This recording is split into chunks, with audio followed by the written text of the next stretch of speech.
আসসালামু আলাইকুম সাইফুল ভাই। ওয়ালাইকুম আসসালাম। কোথায় ঘুরতে আসলেন? এই তো এই বাউনিয়া বা ডিবলকের সাইডে একটা জায়গা আছে, তো যেখানে আগে পানি ছিল সব সময়, এখন মাটি ফেলাইছে ওই জায়গাটা। তো একটু গ্রামের মতো লাগতেছে, আসলাম এখানে একটু ঘুরতে আসলাম। তো গ্রামে গেলেন না?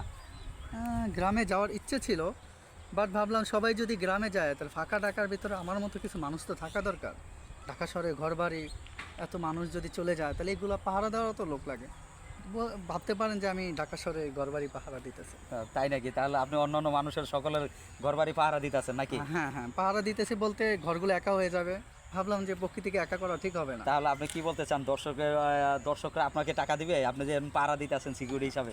না, দর্শকের টাকা দিয়ে তো সব কিছু হয় না। মানুষ যদি আমাকে ভালোবাসা দেয়, আমার একটা পেজ আছে সাইফুল হ্যাপি, তো ওই পেজটাতে একটু ভালোবাসা দিলেই আমি খুশি। তাই? জি জি অবশ্যই দর্শক, আপনারা যারা ভিডিওটা দেখতেছেন তারা অবশ্যই এমডি সাইফুল ইসলাম সাইফুল এরকম একটা পেজ আছে, ওই পেজে আপনারা গিয়ে ভালোবাসা দিয়ে আসবেন। সাইফুল ইসলাম হ্যাপি।